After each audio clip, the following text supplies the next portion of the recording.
This is Hollyland. And this right here is their most budget-friendly wireless mic. Built for content creators who just want something that works without a huge learning curve. And here's the part that really caught our attention. This whole kit comes in at around $35. For a dual wireless mic system, that's genuinely one of the lowest price points we've seen in this space. So naturally, the question becomes, at that price, what exactly are we getting?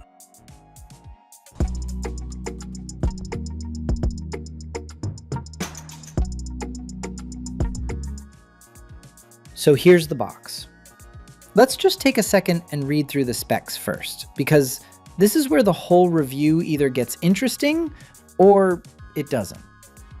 It's 48 kilohertz, 24-bit audio. It's got intelligent noise cancellation, EQ and reverb adjustment, auto limit clip protection, around 9 hours of battery life, and a few other things we'll get into as we go. Now, on paper, that sounds good. Really good, actually. But here's the thing.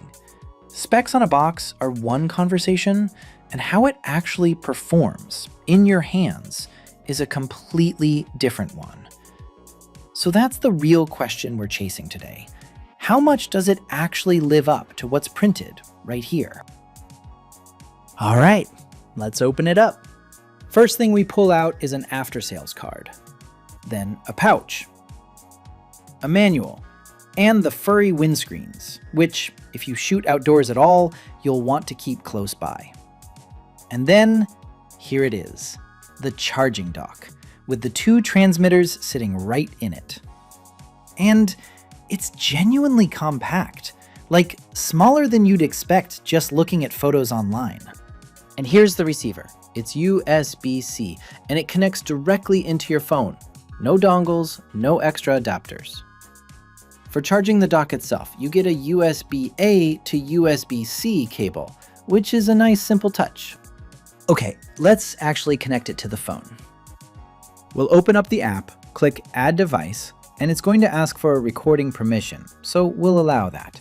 The receiver light blinks once it's connected. And then, this is the part we like. Once you just pull a transmitter off the dock, it's already connected, and it's ready to go. No pairing menus, no waiting around. Pretty straightforward, honestly.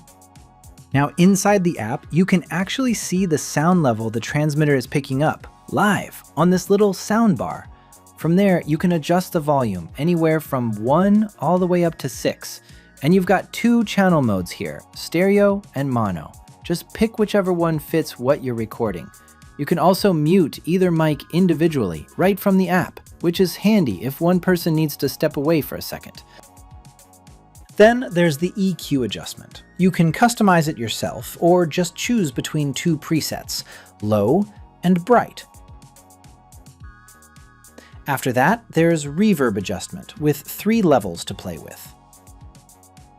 And a quick note on stereo versus mono. If you select stereo, both mics record independently as separate tracks. But if you select mono, both mics act as one, blended together.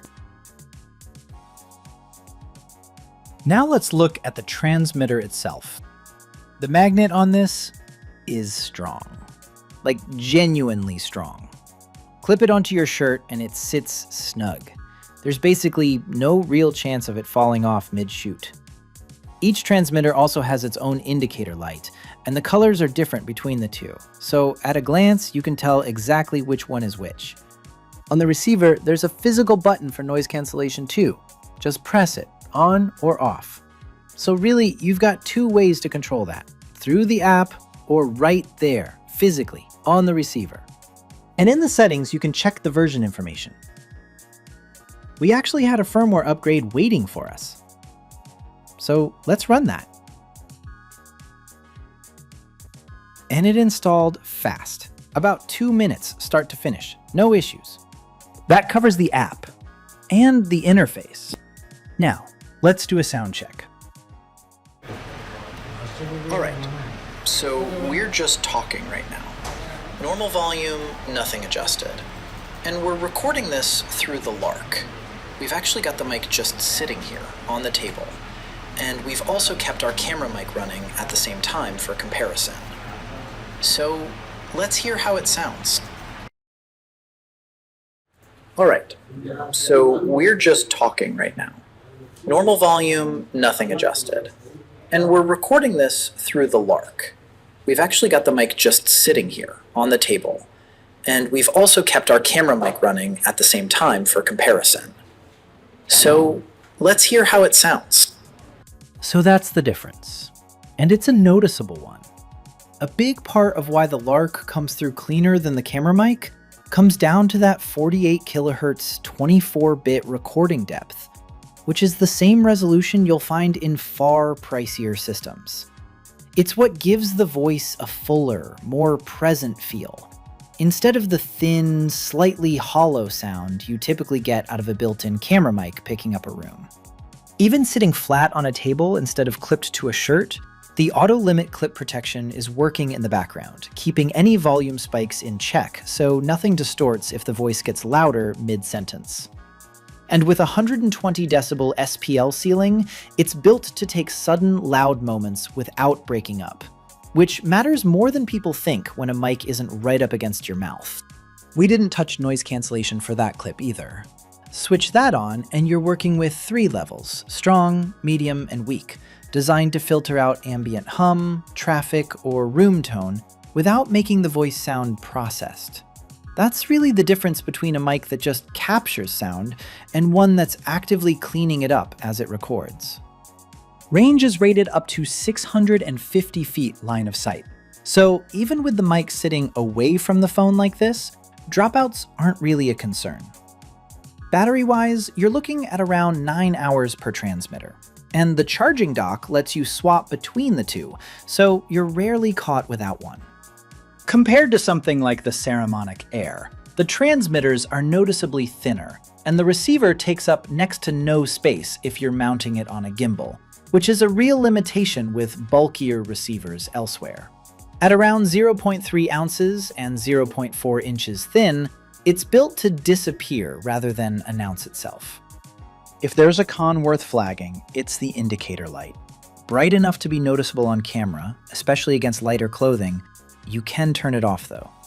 And there's no screen on the receiver, so battery status lives in the app rather than at a glance. Neither one touches the actual audio quality, but they're worth knowing before you buy. For the price, the Lark A1 Mini Duo delivers more than expected.